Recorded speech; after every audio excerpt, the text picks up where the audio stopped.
সরকারি চাকরিজীবীদের বেতন বাড়ার খবরের সাথে কাঁচা বাজারের বেগুনের দামের সম্পর্ক কি? আপনি হয়তো ভাবছেন বেতন বাড়ছে তাদের, আপনার কি?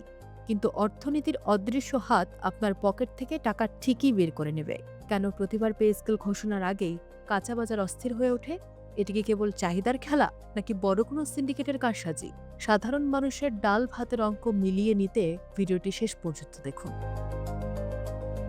আমাদের দেশের সাধারণ মানুষের কাছে পে স্কেল শব্দটি যতটা না আনন্দের, তার চেয়ে বেশি আতঙ্কের। কারণ সরকারি কর্মচারীদের বেতন বৃদ্ধির খবরের সাথে সাথেই যে বাজারটি সবচেয়ে আগে প্রতিক্রিয়া দেখায় সেটি হলো কাঁচা বাজার। চাল ডাল হয়তো কিছুটা ধীরে বাড়ে, কিন্তু কাঁচামরিচ, সবজি, মাছ কিংবা মাংসের দাম যেন রকেটের গতিতে ছুটতে শুরু করে। আজ আমরা আলোচনা করব কেন নতুন পে স্কেল এলে কাঁচা বাজারে এক ধরনের অস্থিরতা তৈরি হয় এবং এর পেছনে আসল কারণগুলো কি। পে স্কেল কার্যকর হওয়া মানেই দেশের লক্ষ লক্ষ পরিবারের হাতে একযোগে বাড়তি নগদ টাকা আসা। কাঁচা বাজারের পণ্যগুলো মূলত পচনশীল, তাই এর চাহিদা সবসময়ই থাকে। যখন একটি বড় জনগোষ্ঠীর হাতে বাড়তি টাকা আসে, তখন তারা বাজারে গিয়ে সেরা সবজি বা বড় মাছটি কিনতে কার্পণ্য করেন না। এই যে বাজারে হুট করে চাহিদার চাপ তৈরি হওয়া, এটিই কাঁচা বাজারের দাম বাড়ানোর প্রাথমিক জ্বালানি হিসেবে কাজ করে। কাঁচা বাজার পুরোপুরি যোগানের উপর নির্ভরশীল।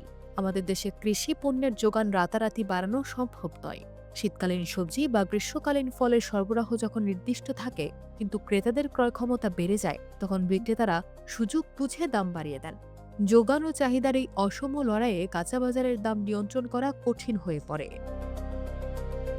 কাঁচা বাজার অস্থির হওয়ার পেছনে সবচেয়ে বড় ভিলেন হল মধ্যস্থভোগী বা আড়তদাররা। তারা পে স্কেল ঘোষণাকে একটি অজুহাত হিসেবে ব্যবহার করেন। কৃষক হয়তো কম দামেই পণ্য বিক্রি করছেন, কিন্তু আড়ত থেকে খুচরা বাজার পর্যন্ত আসতে আসতে দাম কয়েক গুণ বেড়ে যায়। ব্যবসায়ীরা যুক্তি দেন, মানুষের হাতে এখন অনেক টাকা, তাই একটু বেশি দামে বিক্রি করলে সমস্যা কি? এই মানসিকতাই সাধারণ ভোক্তাদের পকেট কাটে। পে স্কেল বাড়লে পরোক্ষভাবে যাতায়াত ও পরিবহন খরচ বেড়ে যায়। ট্রাক ভাড়া বা লেবার খরচ বাড়লে তার সরাসরি প্রভাব পড়ে কাঁচা বাজারের পণ্যে। বগুড়া থেকে আসা সবজি যখন ঢাকার বাজারে পৌঁছায়, তখন পরিবহন ও পথের অন্যান্য খরচ যোগ হয়ে খুচরা ক্রেতার জন্য তা অগ্নিমূল্য হয়ে দাঁড়ায়।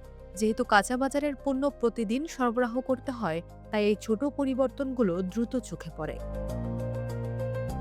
সবজির চেয়েও বেশি প্রভাব পড়ে প্রোটিন বা আমিষের বাজারে। যখন মানুষের আয় বাড়ে, তারা ডালের বদলে মাছ বা মাংসকে প্রাধান্য দেয়। এর ফলে ব্রয়লার মুরগি, গরু বা খাসির মাংসের চাহিদা ব্যাপক হারে বেড়ে যায়। কাঁচা বাজারের এই বিশেষ খাতটিতে যখন চাহিদা বাড়ে, তখন সাধারণ স্বল্প আয়ের মানুষের জন্য আমিষ কেনা প্রায় অসম্ভব হয়ে পড়ে। কাঁচা বাজার নিয়ন্ত্রণ করা যে কোনো সরকারের জন্যই বড় চ্যালেঞ্জ। চাল বা তেলের মতো এগুলো গুদামজাত করে রাখা যায় না, তাই বাজার তদারকি সংস্থাগুলো দাম নিয়ন্ত্রণ করতে হিমশিম খায়। পে স্কেল পরবর্তী সময়ে যদি কঠোর মনিটরিং না থাকে, তবে খুচরা বিক্রেতারা যে যার মতো দাম হাঁকান, যার ফলে সাধারণ মানুষের মাসিক বাজেট পুরোপুরি ভেঙে পড়ে।